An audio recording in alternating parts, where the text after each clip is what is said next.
Shalom la famille, je suis très heureux de me retrouver au milieu de vous. Alors aujourd'hui je serai seul, je ne serai pas accompagné avec la sœur bien-aimée Tsala. Aujourd'hui elle ne sera pas avec moi, je serai seul.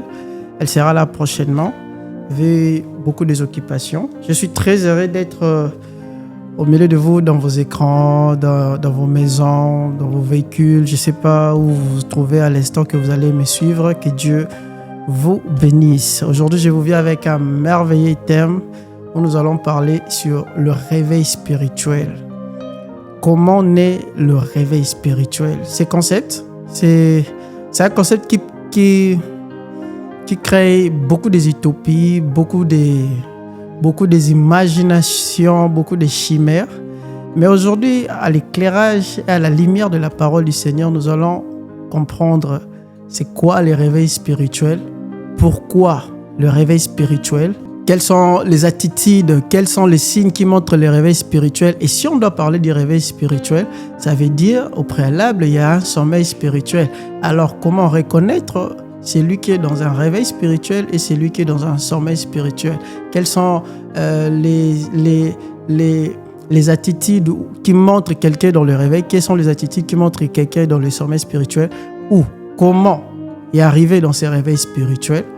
Et comment reconnaître qu'on n'est pas dans le réveil spirituel? Alors, toutes ces questions-là, c'est prévu pendant ces moments que nous allons avoir de partage, d'analyse de la parole du Seigneur pour comprendre qu'est-ce que la Bible veut nous dire en fonction de cela. Mais avant, j'aimerais nous inviter à prier, à recommander ce montre les mains du Seigneur, à disposer nos esprits, nos cœurs, nos pensées.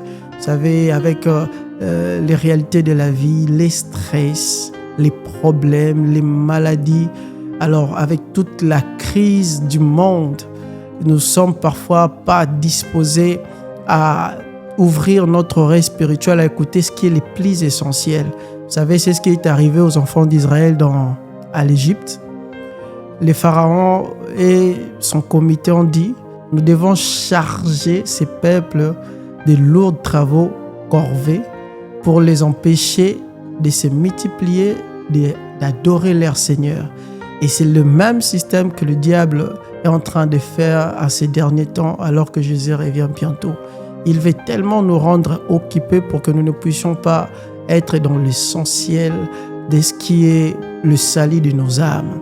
Alors j'aimerais nous inviter à prier, à recommander ces instants entre les mains du Seigneur. Que tu sois malade, que tu sois dans un problème, sens-toi libre d'inviter le Saint-Esprit où tu es. Nous allons fermer les yeux. Éternel Dieu de gloire, Seigneur, nous te disons merci pour ces moments si précieux que tu nous donnes. Nous voulons les recommander entre tes mains. Nous t'invitons que tu sois celui qui dispose nos cœurs, nos esprits, Seigneur Dieu de gloire, à écouter ta parole. Prépare nos cœurs, que nos cœurs ne soient pas comme cette terre remplie de pierres et des épines, où lorsque la semence arrive, à cause des épines, à cause des pierres, cette semence est étouffée et ne germe pas. Mais prépare notre cœur de telle sorte que cette parole puisse entrer et puisse produire des fruits, mais des fruits qui demeurent. Car ce que tu attends de nous, c'est que nous puissions produire des fruits qui demeurent. Parce que tu as dit, l'arbre qui ne produit pas de fruits sera coupé et jeté dans les tanks de feu. Et nous voulons demeurer à toi. Nous voulons nous greffer à toi. Toi qui es le cep et nous sommes que le sarment. Nous voulons produire des fruits de l'esprit, mais des fruits qui demeurent au nom de Jésus, ô Seigneur. Accorde à chacun de nous. Accorde à mon frère, ma sœur qui est malade. Accorde à mon frère et ma sœur qui passent dans des problèmes. Accorde à mon frère et ma sœur qui vit l'anxiété. Accorde à mon frère et à ma sœur qui passent dans des moments de soucis, qui passent dans des moments seuls, de solitude, où il n'y a personne qui peut comprendre ce qui brille dans son cœur. Mais toi qui vis nos cœurs, toi qui vis dans nos cœurs, toi qui sondes le cœur et les reins de l'homme, tu sais comprendre, voir, ressentir même la douleur que nous ressentons. Alors en ce moment, Père, Yahweh, pour que ta parole prenne place, dispose le cœur de mon frère et de ma sœur. Restaure qu'à travers cette parole, qu'il y ait la restauration, qu'à travers cette parole, qu'il y ait la paix, qu'à travers cette parole, qu'il y ait la guérison, qu'à travers cette parole, qu'il y ait, Seigneur Dieu de gloire, la bénédiction, car tu dis dans ta parole, tu as envoyé à ta parole et ta parole le guérit. Que ta parole puisse nous guérir ce matin, ce soir, au nom de Jésus-Christ de Nazareth. Nous avons ainsi prié, ô Dieu de gloire. Nous invitons ta présence en ces lieux. Nous crions à toi, ô Jésus. Nous crions à toi. La Bible dit, le psalmiste dit, ô toi qui écoutes le prière, toutes les nations viendront à toi. Voilà pourquoi nous crions à toi. Ne nous laisse pas orphelins comme tu as promis. Manifeste-toi par ton Esprit Saint. Jésus. Merci Père Céleste. Amen. Alors pour moi, c'est un grand honneur de me retrouver au milieu de vous. Comme je disais tantôt, le thème c'est comment naît le réveil spirituel. Mais avant de dire avant d'expliquer ces termes ou encore ces concepts de réveil spirituel, nous devons comprendre beaucoup de choses autour de cela. La parole de Dieu, nous allons lire, j'aimerais nous donner carrément les livres de Éphésiens, le chapitre 5, le verset 14. Éphésiens 5, verset 14, je vais lire au nom du Seigneur Jésus. La Bible dit, « C'est pour cela qu'il est dit, réveille-toi, toi qui dors, relève-toi d'entre les morts et Christ t'éclairera. » J'aimerais le relire. « C'est pourquoi qu'il est dit, réveille-toi, toi qui dors, relève-toi d'entre les morts et Christ t'éclairera. » Déjà, en faisant cette lecture, nous allons comprendre déjà ce qu'est la pensée de la Bible sur le réveil spirituel.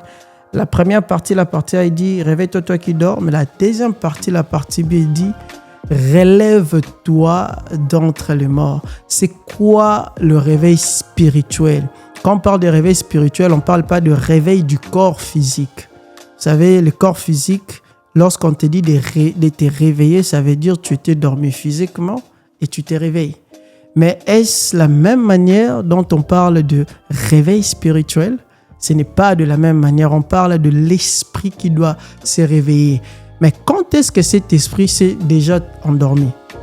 Si on doit dire de réveil spirituel, de l'esprit qui doit se réveiller, quand est-ce que cet esprit s'est endormi? Je vais nous inviter à faire la deuxième lecture et nous allons entrer dans le vif du sujet. Et la deuxième lecture, c'est dans le livre de Genèse, chapitre 3, le verset 4 à 6. Vous pouvez lire chez vous là-bas. Genèse, chapitre 3, le verset 4. J'ai lu au nom du Seigneur Jésus. Alors le serpent dit à la femme, « Vous ne mourrez point, mais Dieu sait que le jour où vous en mangerez, vos yeux s'ouvriront et que vous serez comme des dieux, connaissant les biens et les mal. » Le verset 6. La femme vit que l'arbre était bon à manger et agréable à la vie et qu'il était précieux pour ouvrir l'intelligence. Elle prit de son fruit et en mangeant, elle en donna aussi à son mari qui était auprès d'elle et il la mangea. Amen. La Bible nous parle du commencement de toutes ces choses. Là où le sommeil spirituel avait commencé, c'était dans les jardins d'Éden. Parce que là, l'esprit de l'homme était connecté au Seigneur. Mais arrivé à un moment, le diable est venu séduire la femme par une fausse parole et il a incité la femme à manger le fruit. Et c'est là qu'il y a eu le sommeil spirituel.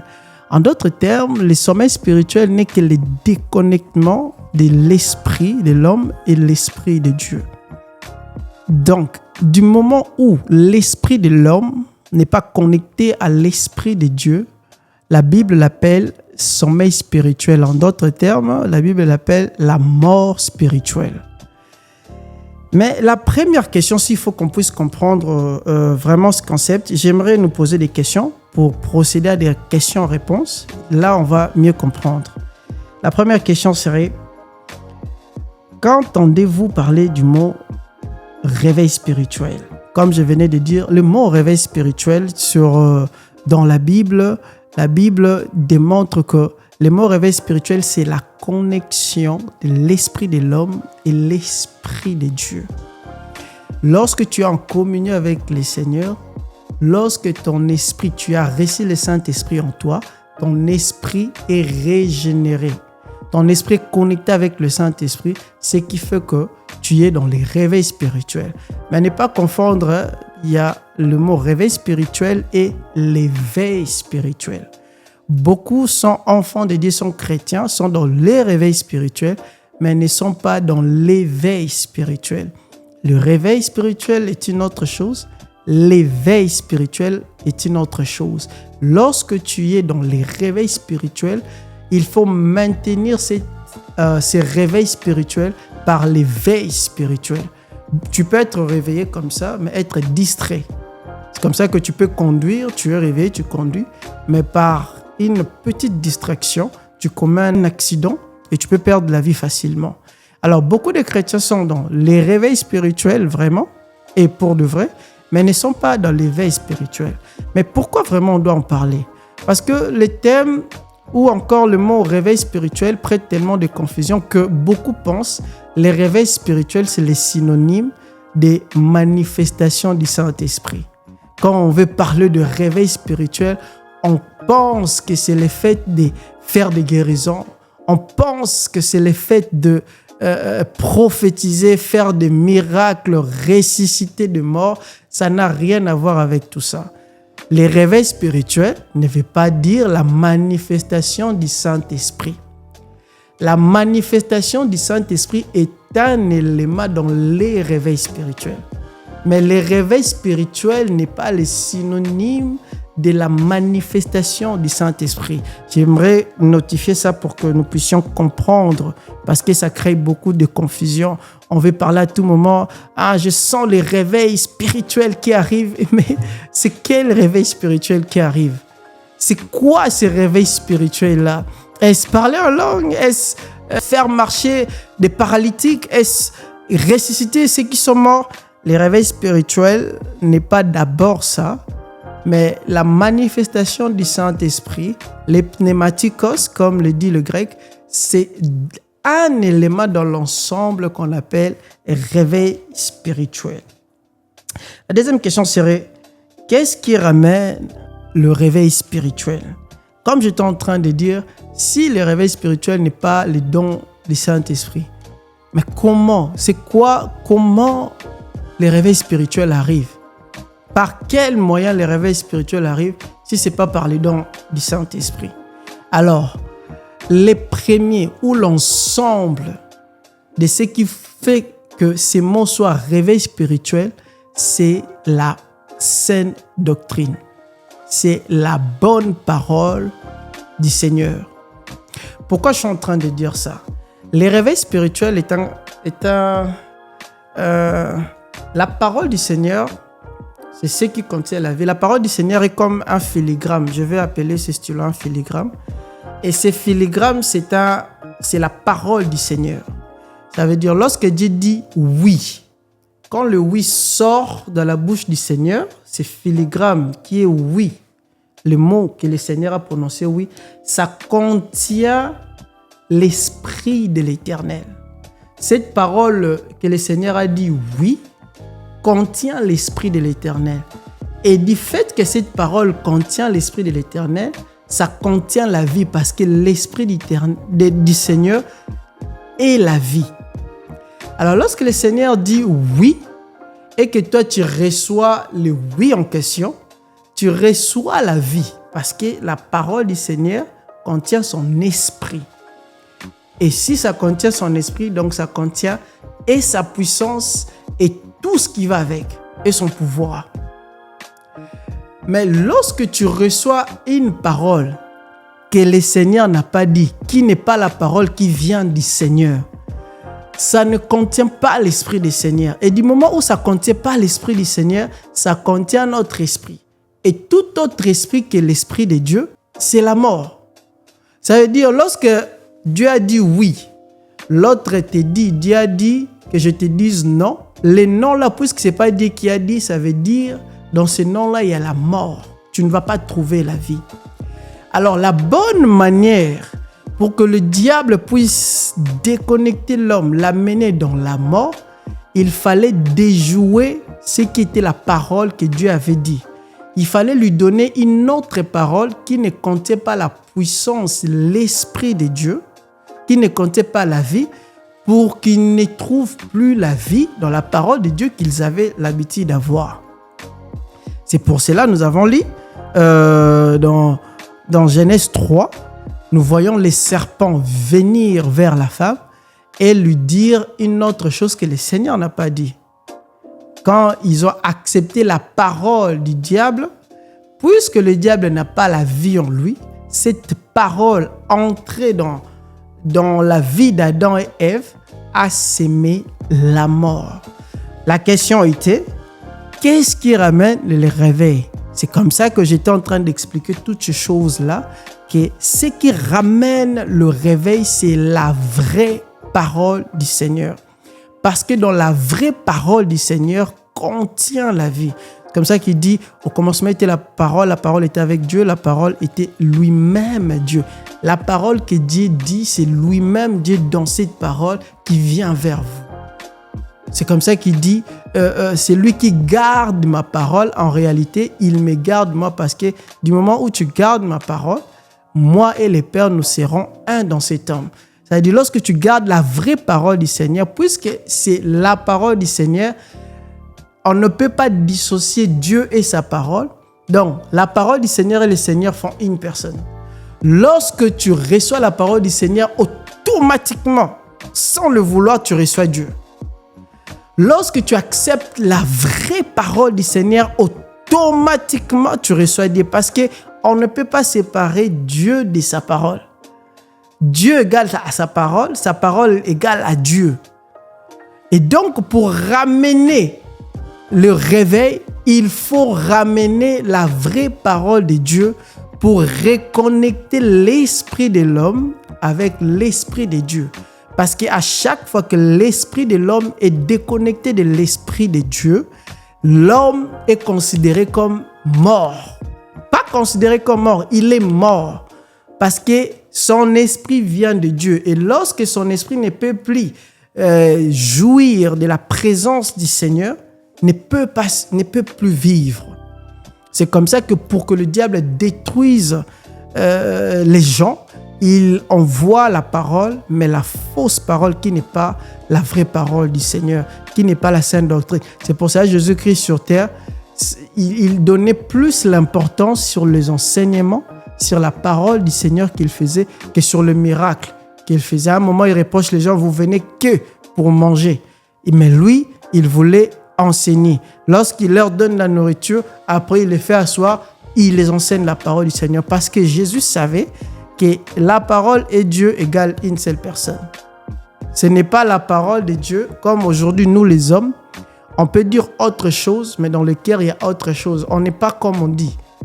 Mais la Bible dit Jésus était ce qu'il disait, il disait ce qu'il était. Ça veut dire il était tellement vrai que sa parole était lui. Et ça, c'est ce qui détruit le réveil. En d'autres termes, on dirait simplement, le réveil spirituel, c'est la repentance. La repentance, ce n'est pas le fait de demander pardon. La repentance, c'est le fait d'accepter la parole qui change, qui sauve, qui change de vie, qui transforme des vies. Nous allons passer à la troisième question. Les réveils commencent par une seule personne ou par un groupe. Alors, la question est de savoir si le réveil commence par une seule personne ou par un groupe de personnes. Les réveils, c'est une réalité individuelle. Les réveils, c'est une réalité personnelle. Si le salut est individuel, d'office, le réveil est individuel. Alors, le réveil spirituel, c'est une affaire personnelle. Ce n'est pas un souci de l'autre sur l'autre. C'est une réalité personnelle face au Seigneur, face à l'éternité. Le réveil, c'est une conscience que la personne doit avoir face à lui-même, face à sa propre réalité, face au futur, face à l'éternité. aussi longtemps que tu n'as pas la conscience de l'éternité, les réveils pour toi n'aura pas d'importance. Tu serais dans le sommeil spirituel. Mais aussi longtemps que la conscience de l'éternité commence à résonner dans ton esprit, ou que tu te poses la question de savoir où passeras-tu ton éternité, c'est là que tu commences à comprendre la réalité de la repentance. Et le fait de se repentir, c'est ça qu'on appelle ton esprit commence à vivre la lumière, l'éclairage du Seigneur. Le réveil spirituel n'est pas commutatif que entre jeunes, comme on a l'habitude de faire, de créer l'atmosphère du réveil spirituel. On entre en retraite entre 5-6 personnes et puis on cherche la manifestation du Saint-Esprit et on appelle ça les réveils. Si on lit Actes, le chapitre 2, lorsque le Saint-Esprit survint aux disciples, les signes de réveil spirituel, c'était la conversion des âmes. Et parce qu'il y avait la parole de Dieu qui était prêchée, dans la parole de Dieu et la puissance, comme Paul dit, la parole que je vous annonce ne repose pas sur des discours persuasifs, mais sur la puissance du Seigneur. La parole qu'ils prêchaient, les apôtres, avec assurance, puisque c'était la parole du Seigneur, ça contenait en elle la puissance et les miracles et les dons spirituels, ce qui faisait que ça accompagnait les apôtres avec les dons spirituels, avec le miracle, avec tout le pouvoir que le Seigneur les avait donné. Mais ce qui signifiait ces réveils, c'était la repentance. C'était que les gens commençaient à devenir conscients qu'ils devraient abandonner leur vie de péché pour suivre le Seigneur Jésus-Christ dans une vie de droiture, dans une vie de sanctification. Mais frère Mardoché, que faire pour activer ces réveils? Que faire pour avoir ces réveils? Que faire pour entrer dans le mouvement du réveil? Pour entrer dans le mouvement du réveil, c'est simple. C'est que je suis en train de t'appeler à une chose. Il faut savoir que Jésus-Christ revient bientôt. Pas si longtemps qu'hier, la nuit, j'étais en prière.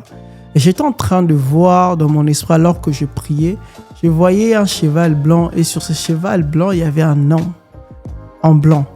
Et qui sortait, une partie du cheval sortait du ciel, du nuage. Et il me disait, je reviens bientôt. J'aimerais rappeler à quelqu'un que le monde tend vers sa fin.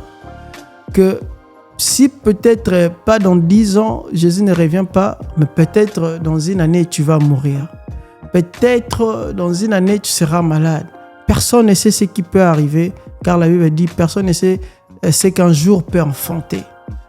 Mais si aujourd'hui, ce qu'on ne souhaite pas est que quelque chose qui est arrivé à te faire disparaître de ce monde, où passeras-tu ton éternité? La première des choses pour entrer dans le réveil, c'est la conscience de l'éternité. C'est de se dire, où passerai-je mon éternité? Il faudrait le savoir. Il ne faut pas passer son éternité seul.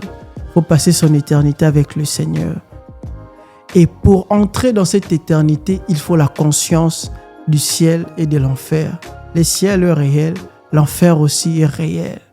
Quelqu'un m'a fait rire, un homme de Dieu m'a fait rire que je suivais, qui prêchait sur l'enfer. Il disait, le diable ne saura pas embellir l'enfer, mais il sait embellir le chemin qui emmène à l'enfer. Oui, le diable, ce qu'il ne saura pas faire, c'est embellir l'enfer.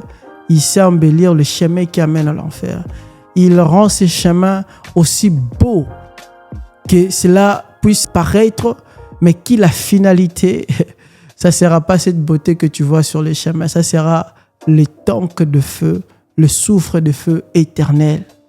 Dans la Guénou, la Bible dit, il y aura des grincements des dents, des cris, mais ça sera des cris sans fin, ça sera une douleur sans fin.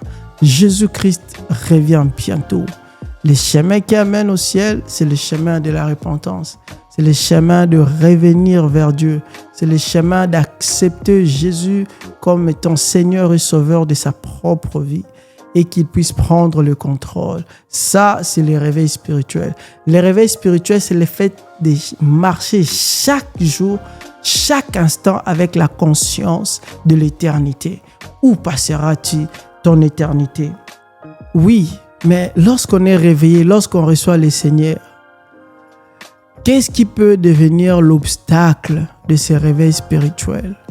Ce qui peut devenir l'obstacle de ces réveils spirituels, comme je suis en train de le dire au début, que la Bible dit dans Genèse 3, c'est la fausse doctrine, le faux enseignement. Le diable sait que s'il vient avec son nom, diable, t'es prêchant le nom de diable, il sait que tu ne vas pas accepter. Mais il vient avec le nom de Jésus. Mais les paroles qu'il y a, les enseignements qu'il y a derrière ce nom de Jésus, ce n'est pas de Jésus. Voilà pourquoi il dit dans Matthieu, il dit, viendra un temps où on vous dira, Jésus est ici, Jésus est là-bas, n'y allez pas, je ne suis pas là-bas. Ces temps-là, c'est ces temps où il y a des faux docteurs, de faux prophètes, de faux pasteurs, de faux évangélistes, de faux serviteurs de Dieu venant avec les noms de Jésus. Mais la nourriture qu'ils donnent, ce n'est pas la nourriture de Jésus. C'est la nourriture du diable diabolique qui séduit le peuple du Seigneur, qui l'amène dans la voie qui amène vers l'enfer. La première des choses qui peut être l'obstacle du réveil spirituel dans la vie d'un enfant de Dieu, c'est la fausse doctrine. Et donc, la Bible ici est là comme un éclairage de tout un chacun.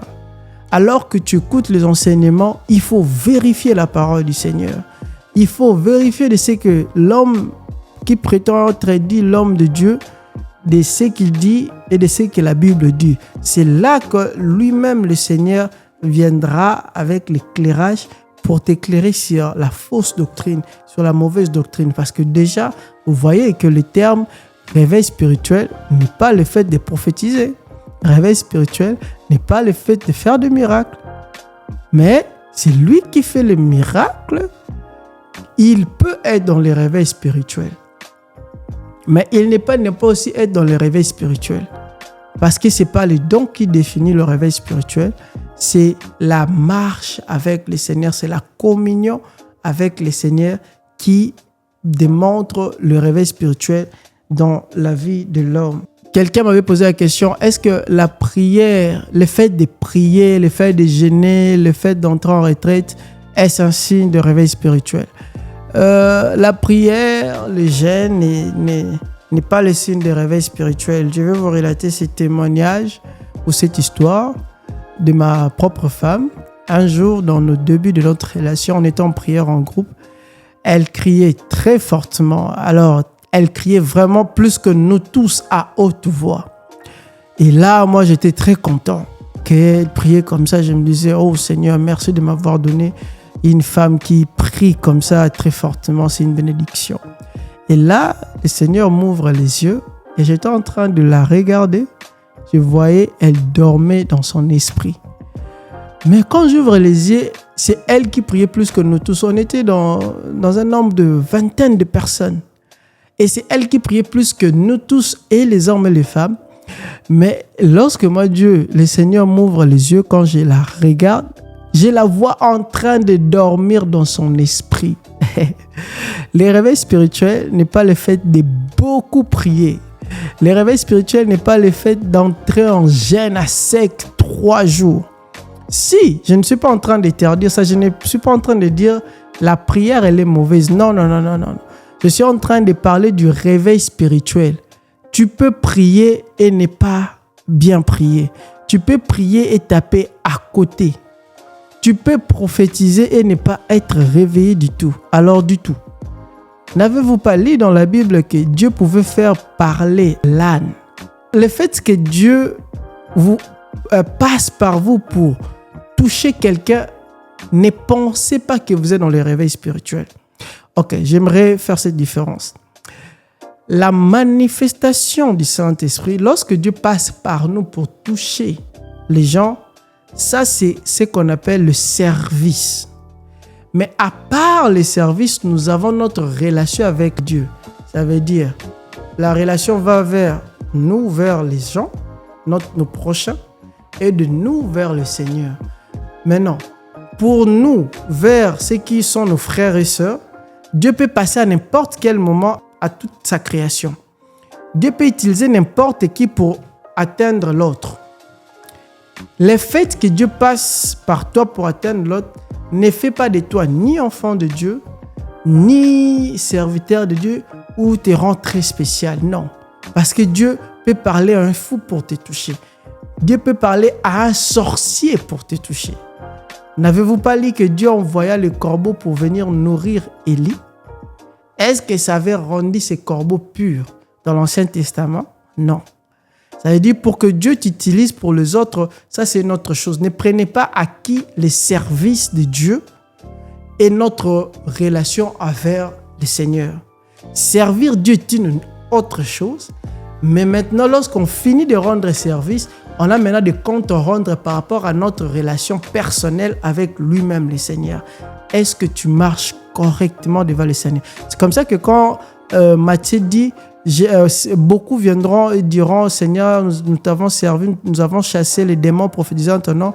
Le Seigneur leur dira, retirez-vous de moi, serviteur de l'iniquité, je ne vous ai point connu. Ça veut simplement dire que quand vous étiez en train de chasser les démons en mon nom, j'étais en train, moi, de vous utiliser pour mon peuple. Mais maintenant, quand vous avez fini, pour que vous puissiez marcher correctement devant moi, vous êtes en train de vivre dans l'iniquité, dans les péchés, dans vos péchés chéris. C'est ce que ce verset veut dire. C'est-à-dire, lorsque tu rends service, lorsque tu prêches, ne le prends pas comme un acquis, comme une garantie du salut. C'est comme ça que Paul dit, en vous prêchant moi-même, je me traite durement pour que de peur qu'après vous avoir prêché, que je sois moi-même rejeté. Ça veut dire, quand je prêche le Seigneur, c'est une chose, mais quand je finis de vous prêcher le Seigneur Jésus, moi-même, je suis en train de me traiter durement pour que je ne sois pas égaré. Alors, ce qui crée l'obstacle dans le réveil spirituel, ce n'est pas qu'on ne prie pas, parce que ce n'est déjà pas le problème de la prière. Ce n'est pas qu'on ne gêne pas, parce que c'est déjà pas ça le problème. Mais le problème, c'est que c'est nous-mêmes, notre relation avec le Seigneur. La première des choses qu'il faut savoir, est-ce que la parole que tu écoutes est vraiment la vraie parole du Seigneur? Est-ce que ce n'est pas biaisé?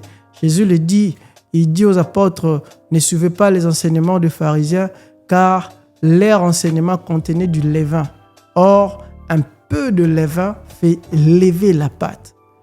On vous prêche les noms de Jésus dans vos églises, mais est-ce que la doctrine qui est prêchée au nom de Jésus, est-ce que c'est la doctrine de Jésus?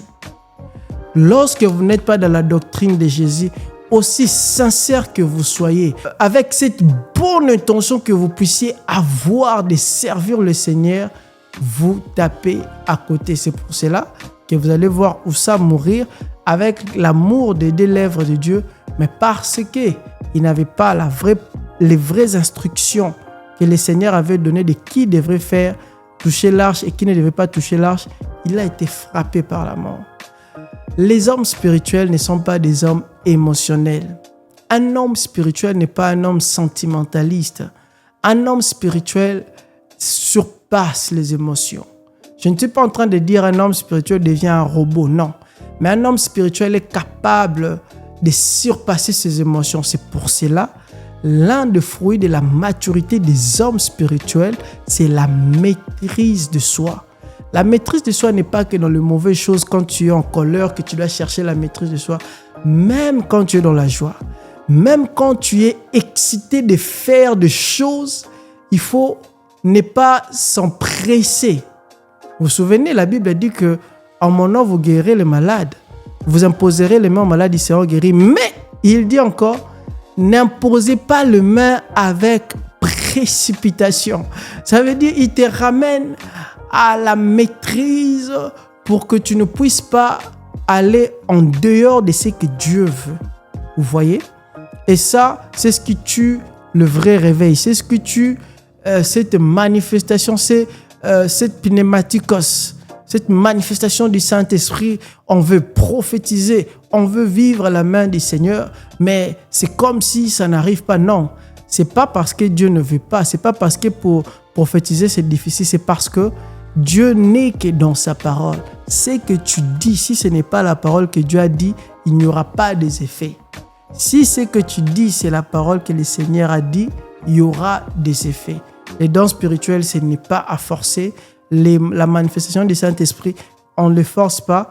On force notre corps à vivre la vraie parole du Seigneur.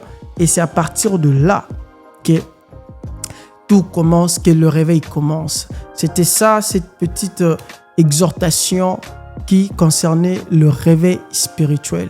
Le réveil spirituel, Dieu est là. Dieu agit, mais il agit dans ceux qui marchent selon la parole, dans ceux qui sont dans la vraie parole du Seigneur, dans ceux qui ne sont pas dans les paroles biaisées, dans les faux enseignements qui amènent l'homme de se mettre au centre de tout. Or, c'est Jésus-Christ qui doit être au centre. C'est ça. C'est pour cela le diable, pour combattre ta foi, il combat la parole que tu reçois. Parce que du moment que tu reçois, ce que tu reçois ne vient pas de Dieu, ça ne contient pas la vie. La bénédiction de l'Éternel n'est pas la parole qu'on te prêche. La bénédiction de l'Éternel, c'est la conséquence de cette parole qu'on a reçue, parce que la parole du Seigneur est une bénédiction. Déjà, par définition, le mot bénédiction, c'est bénédiction, comme vous le savez. Béné qui veut dire bonne, diction qui veut dire parole en grec. Donc, lorsque vous le mélangez, ça fait bonne parole. Bénédiction, bonne parole. Donc, ici, on veut vous parler de la bénédiction, on doit vous parler de la bonne parole du Seigneur, la vraie alors. C'est comme ça que Pierre dit, je souhaite que tu prospères comme prospère l'état de ton âme, que tu prospères maintenant à tous égards, parce que tu as reçu la bonne parole, ton âme a prospéré. Les conséquences doivent être que cette bénédiction physique, matérielle, financière, qui va suivre que pour t'accompagner. Du reste, c'est l'essentiel a été déjà fait d'accepter la vraie parole du Seigneur. Alors, si vous avez des questions sur ces moments que nous avons partagés, si vous avez des suggestions, n'hésitez pas à nous écrire. In the beginning, le but était de réformer. Quand on parle de réforme, les gens ne comprennent pas. C'est quoi la réforme? Ce n'est pas le fait de ramener une nouvelle doctrine ou encore de dire des choses qui n'ont jamais existé. La réforme, c'est simplement revenir sur la base que la Bible a déjà placée. L'apôtre Paul dit, nous sommes enseignés par les enseignements des apôtres, des prophètes, Jésus-Christ étant la pierre angulaire. Beaucoup d'enseignants, des enseignements de doctrine veulent nous amener dans les exégèses des choses que la Bible n'a pas été tellement précise, et ils veulent créer des doctrines derrière cela, et cela nous amène dans un dérive, dans des pièges qui n'est pas la vraie parole du Seigneur. C'est ça, in the beginning. Justement, ça veut dire en français au commencement. Ça veut dire au commencement de quoi? Au commencement de la fondation de la parole du Seigneur, au commencement du fondement qu'a placé les apôtres, les prophètes, Jésus-Christ lui-même qui a été au centre. In the beginning est là pour revenir que dans le début de toutes choses qui est la saine doctrine. J'ai été totalement content d'être avec vous, partager avec vous ces numéros. Je vous attends prochainement. Là, on va parler des parler en langue.